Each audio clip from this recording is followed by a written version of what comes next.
Jason Miller sat alone in the softly lit master bedroom, the quiet hum of rain tapping against the windows, filling the space with an uneasy rhythm. He had just returned from work, exhausted but comforted by the familiarity of home, until something unusual caught his attention. Emily's handbag, left casually on the dresser, felt strangely heavy when he moved it aside. It was a small detail, but Jason was a man who noticed small things for a living. His fingers brushed against something rigid, something unfamiliar. He frowned, reached inside, and pulled out a sleek black phone he had never seen before. His pulse quickened. Emily had never owned a second device. Why would she? The phone felt cold in his hand, as if holding secrets he wasn't prepared to confront. Fear crawled up his spine, whispering that this discovery was no accident but a doorway. When he wasn't ready to walk through it, Jason's breath grew shallow as he stared at the locked phone screen, its faint glow reflecting on his trembling hands. Curiosity battled fear in his chest, but fear was losing. He typed password after password. Emily's birthday, their anniversary, even the date they moved into the house. Each attempt failed, increasing the pounding in his ears. Desperation pushed him to try one last idea. Their daughter Lily's birthday. The screen unlocked instantly. His stomach dropped. Inside the phone were hidden apps disguised behind ordinary icons, secret message threads, and one contact that made his world tilt off its axis. Hubby too red heart fired. His vision blurred with shock and betrayal. Every message he opened felt like a knife twisting deeper. His fingers hovered over the call button, but emotion tipped him forward. When he pressed it, his heart hammered like a warning siren he was too late to heed. The ringing tone echoed in the silent room, each beep stretching his fear thinner and thinner until it almost snapped. Then a voice answered. Not just any voice. A familiar one. The air was sucked from Jason's lungs. His entire body went cold, rigid, frozen like a statue carved from disbelief. The voice on the line spoke casually, almost playfully. Hey, am alone tonight? The chuckle that followed was a sound Jason had known since childhood. A sound tied to holidays, family dinners, and shared memories. His older brother, Derek. The realization slammed into him with the force of a train. His hand shook so violently that the phone nearly slipped from his grip. He couldn't speak, couldn't breathe. The betrayal was too large, too monstrous to fit inside his mind. When he finally ended the call, his voice broke into a whisper soaked in horror and heartbreak. Why was he calling my wife? Jason and Emily's 7-year marriage had always appeared steady from the outside. Polite smiles at gatherings, coordinated routines, and a quiet sort of compatibility that others admired. But inside the walls of their home, small fractures had started years earlier, hairline cracks that widened slowly, silently. Emily, once warm and affectionate, had become distant over the past year, her laughter fading, her touch disappearing, her eyes always drifting toward her phone.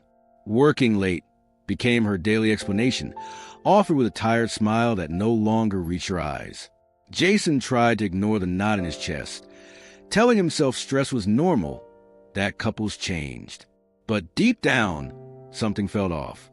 He felt her drifting further away each week, slipping through his fingers like a memory he couldn't hold on to. Meanwhile, he questioned whether he had failed her somehow, whether stability had become boredom or predictability had become invisibility. Jason's insecurities were not new. They had roots stretching all the way back to childhood. Growing up under the same roof as Derek meant living in the permanent shadow of someone brighter, louder, and effortlessly adored. Derek was a charismatic son, the family's pride, the golden boy who could do no wrong. Jason, meanwhile, was the quiet one, the steady, dependable child who faded into background. Compliments always landed on Derek. Expectations always weighed on Jason. Even as adults, the dynamic never shifted. Their late parents had doted on Derek, excusing his selfishness as charm and dismissing Jason's achievements as expected. Jason never believed Derek capable of genuine cruelty, arrogance, yes, thoughtlessness, absolutely, but betrayal? Never. Yet, when Emily began getting closer to Derek during family gatherings last year, lingering conversations, private laughs, Jason had chosen to trust them both. Now that trust felt like the world's cruelest joke. Present day. The emotional weight crushing Jason grows heavier each hour. Mia, their 5-year-old daughter, is the only light in his unraveling world. Her innocent drawings, her tiny arms around his neck, her voice calling Daddy, with joy untouched by adult deception. She is his anchor, the one reason he keeps functioning while his insides feel like they are breaking apart. Even as Emily moves through their home with secretive phone calls and distant smiles, Jason forces himself to act normal for Mia's sake. He hides the second phone in a locked drawer, waiting for the right moment to confirm what his heart already fears. Questions haunt him day and night. Was I too boring? Too predictable? Too easy to leave behind? He watches Emily's every move in silence. He needs proof. He needs clarity. And he needs the truth, even if that truth destroys the life he built. The evening begins like a warning wrapped in perfume. Emily moves to the bedroom with unusual haste, her heels clicking sharply against the wooden floor, her makeup heavier than usual. Contoured cheekbones, bold lipstick, lashes curled with careful intention. Jason watches from the doorway, his chest tight, pretending to scroll through his phone. She avoids his eyes, grabbing her purse and announcing she's heading to a friend's birthday dinner. The words roll off her tongue too quickly, too rehearsed. The scent she wears is the one she used to reserve for date nights with him, back when she still looked at him with warmth. The moment the door closes behind her, the silence inside the house feels suffocating. Jason pulls out the secret phone he has hidden. His pulse jolts as a message flashes across the screen from Hubby 2. Can't wait to see you tonight. Same hotel. His hands turn cold. His world splits open as Jason's breath shakes as he gets into his car. The night, thick with rain, that smears across the windshield like tears. He cannot cry yet. The anime-style framing captures his trembling hands gripping the steering wheel. Knuckles white, heart racing.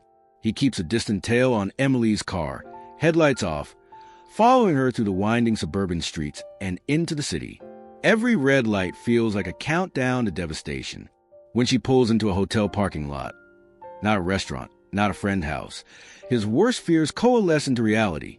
He watches from the shadows as she steps out, fixing her hair with a nervous excitement he hasn't seen directed at him in years. Moments later, a car he knows too well pulls up. Derek's. Jason's breath stops. Derek steps out confidently and places a hand on her waist. Emily smiles, a smile bright, warm, intimate. A smile that once belonged to Jason. Jason presses record on his phone, not out of anger but survival. He watches in the dark as Emily and Derek stand close, speaking with a horrifying casualness, unaware of the storm they are brewing inside him. Their voices float across the wet pavement, muffled but unmistakable. Then he hears it. Words so cruel they knock the air from his lungs. We can tell him he's not Mia's real father later, one step at a time. The world tilts violently. The phone slips from Jason's hand and hits the car floor with a dull thud. His heartbeat becomes a roar in his ears. Mia, his little girl, his miracle, his anchor, suddenly pulled into this betrayal. The pain is beyond heartbreak. It is annihilation. The inciting incident detonates his life in real time. Jason sits frozen, rain pounding like war drums on the car roof. Everything has changed. There is no going back. Jason returned home that night moving like a man whose soul had been drained from his body. The house felt unfamiliar, colder, as if it sensed a storm brewing inside him. Emily was in the kitchen pretending normalcy, humming, checking her phone, offering him a smile that felt painfully fake now. He didn't look at her. Couldn't. His eyes were empty, and she mistook that emptiness for obliviousness. She thought she was getting away with everything. Jason locked himself in his study in the guise of late work, but really he scrolled through the secret phone, gathering evidence piece by piece. Messages, photos, voice notes. Every tap of his finger hurt, like another wound reopening. Screenshots blurred as tears threatened, but he forced himself to continue. The worst part wasn't the betrayal. It was realizing how easy it had been for them, how casually they had destroyed him while laughing behind his back. Days passed like slow-burning torture. Jason moved carefully, silently, acting normal for Mia's sake, but inside his emotions clashed violently. Grief, rage, fear, confusion. The thought of confrontation burned through him, yet he knew the cost. One wrong moment, one emotional explosion, and he could lose Mia, the one pure thing he still had. He forced himself to think instead of react. Meanwhile, Emily grew careless. She lied without blinking, sneaking out under flimsy excuses, giggling on her phone in hallways she thought he couldn't hear. Jason watched her with new eyes no longer blinded by love. She wasn't stressed or burdened. She was thrilled, manipulative, cruel, using his quiet nature as camouflage for her betrayal. One night, Derek's message arrived on the secret phone. He still has no idea. Your husband is so damn blind. Jason stared at the words until heartbreak melted into something sharper, anger, cold, precise anger. That anger became direction. Jason scheduled a private meeting with a divorce lawyer, sitting stiffly in the office while recounting every detail with a calmness that surprised him. The lawyer explained his rights, far more powerful than he expected. Adultery, custody, financial protections, even paternity concerns. For the first time in weeks, Jason felt a flicker of control returning to his life. He also discussed a paternity test, his chest tightening at the mere thought, but he needed answers, every answer. He began organizing everything, evidence folders, recorded calls, screenshots, timestamps, GPS logs. Slowly, the shattered pieces of his world started rearranging themselves into a strategy. Emily and Derek still believed he was clueless, still mocking him behind his back. They had no idea he was preparing the endgame. Jason made his decision with chilling clarity. He would not confront them until the moment everything was legally, emotionally, and strategically ready. He would take his life back on his terms. The night of the confrontation carried a strange, electric stillness, like the world itself was holding its breath. Jason prepared the dinner table mechanically, every movement slow and deliberate, masking the storm raging inside him. When Emily arrived, she looked uneasy, sensing something off. When Derek walked in behind her, wearing that familiar smug grin, Jason felt something inside him harden into steel.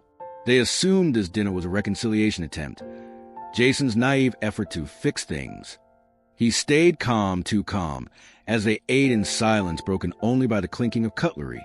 After Mia fell asleep upstairs, Jason excused himself briefly, then returned and quietly locked the front door. The click echoed like a gunshot. Both Emily and Derek stiffened. Jason sat down opposite them and placed the black secret phone on the table. The color drained from their faces instantly. Emily's breath caught. Derek's smirk vanished. The game was over. Jason pressed the screen, and a room filled with the sound of their own voices. Emily's soft laughter, Derek's flirtatious tone, their hotel whispers captured with devastating clarity. Emily's composure shattered instantly. Tears streamed as she began stuttering excuses. Derek tried to rise, tried to spin a justification, but Jason silenced him with a cold, razor-sharp line. Mia knows who her father is, and it will never be you. The sentence hit harder than any punch. Derek froze, confusion morphing into rage. That's when Jason revealed the final blow. He had already ordered a paternity test. The results had arrived that morning. Mia was biologically Jason's. Emily had lied to Derek for months, telling him Mia was just to keep him attached. Derek turned on Emily instantly, shouting, spitting accusations, betrayal cutting him deeply. Emily trembled, scrambling backward, begging both men to calm down. It was chaos, raw, ugly, and unfiltered. Jason did not move during their screaming match. He simply stood, hollowed out, emptied long before this moment. When he finally spoke, his voice was calm, too calm, the voice of someone who had crossed the point of no return. "You two deserve each other," he said quietly. "I'm done." As the words settled, sirens pierced the night. Emily and Derek stared at him in disbelief as blue and red lights flashed through the windows. Jason had already filed reports. Derek for harassment and aggressive behavior toward him over the past weeks. Emily for unauthorized withdrawals and fraud in accounts she secretly drained. The officers entered, professional and detached, as Jason handed over neatly organized evidence files. Everything collapsed at once. Derek shouting as he was restrained. Emily breaking down completely as officers questioned her. Jason watched it all without emotion. It was not victory. It was liberation. His new life started tonight. The aftermath unfolded slowly, not with dramatic explosions, but with quiet paperwork, court hearings, and long, heavy days. The divorce began almost immediately. Emily, stripped of her illusions and exposed by the evidence Jason provided, packed her belongings and left the house without a fight. Her absence was loud at first, echoes in hallways, empty plates in kitchen cabinets, reminders of promises long dead. Derek left the city entirely, vanishing under the weight of scandal and humiliation. Jason gained primary custody of Mia, the ruling delivered in a courtroom where he stood steady, calm, prepared. When he drove home with Mia in the back seat, her small hand clutching her stuffed rabbit, he felt both terrified and hopeful. Life had broken around him, but now he could rebuild it piece by piece. The house, once filled with deception, slowly began to feel like a sanctuary again, rewoven with honesty, stability, and love. Healing wasn't dramatic for Jason. It was subtle, gradual, and painfully honest. He started therapy, sitting in a small office with soft lighting where he finally spoke truths he had buried for years. He learned that strength wasn't about suppressing pain, but facing it consistently, patiently. He built new routines for Mia. Morning pancakes, afternoon walks, bedtime stories he once thought he was too tired to tell. Every innocent question she asked, "Why doesn't Mommy live here anymore?" Or, "Are you sad today, Daddy?" broke something inside him. But her presence also stitched him back together. He found comfort in their rituals, in her laughter filling rooms once hollowed by betrayal. In time, the guilt faded. The self-blame loosened. Jason stopped seeing himself as a man who was betrayed and began seeing himself as a man who survived, who protected what mattered most. As months passed, Jason slowly rediscovered the parts of himself he had abandoned. He began journaling, writing late into the night, pouring out fears, reflections, hopes. His old camera, once collecting dust in a closet, found its way back into his hands. Photography became therapy, capturing sunsets, street scenes, even candid photos of Mia dancing in the living room. He reached out to friends he had drifted from, rebuilding connections he once neglected while trying to hold a crumbling marriage together. His confidence, once shattered, grew steadily, built not on pride but on clarity. One morning, while watching Mia run across the park with sunlight in her hair, Jason felt something unfamiliar yet comforting: peace. For the first time in years, his life wasn't controlled by lies or fear. His life was his again. And he finally felt strong enough to live it. 6 months later, the atmosphere in Jason and Mia's new life feels entirely different, almost like stepping into a world cleansed of storms. Their small apartment may not be luxurious, but it is filled with peace, softness, and an emotional warmth they had never truly experienced before. Fairy lights glow along the walls, illuminating the gentle smiles they both share as they decorate for the first time together. Mia stands on a little stool, reaching up to hang a paper star, and Jason steadies her with one hand while holding an ornament in the other. There is no tension now, no raised voices, no fear hiding in the corners. Only calm music humming in the background and the scent of cinnamon candles drifting through their space. When Mia looks up and asks, "Daddy, are we happy now?" Jason's heart almost breaks from gratitude. He kneels, touches her cheek, and whispers, "Yes, sweetheart, we're finally safe." Later that night, when Mia falls asleep curled up with her new stuffed panda, Jason steps quietly onto the small balcony of their apartment. The city stretches before him, glowing with hundreds of shimmering lights, each one reflecting a possibility he never saw before. A cool breeze moves across his face as he leans on the railing, allowing himself a moment to feel everything: the grief, the relief, the rebirth. For the first time in years, he breathes without weight on his chest. He pulls out his journal. Its pages filled with months of pain, progress, and raw honesty. Under the dim balcony light, he writes slowly, deliberately. Sometimes betrayal saves you. Sometimes losing people gives you back your life. These words feel like a closing door, a final acceptance, a quiet freedom. As he writes, his eyes soften with clarity. The past no longer owns him. After finishing the sentence, Jason closes the journal slowly, holding it against his chest as if sealing away the last remnants of an old life. He lifts his head, letting the cool air wash over him. His posture is different now, steadier, grounded, quietly strong. There is no rage left, no trembling anxiety, no desperation to be loved by those who broke him. Instead, there is acceptance and a future waiting to be built. In a soft anime-inspired final image, Jason turns slightly toward the city, eyes calm and unbroken, the lights reflecting in them like tiny stars. His silhouette stands tall against the night sky, symbolizing a man reborn, not through dramatic victories, but through slow healing, love for his daughter, and the courage to let go. He exhales one deep breath, peaceful resolve, and steps back inside, ready for whatever comes next. Fade out.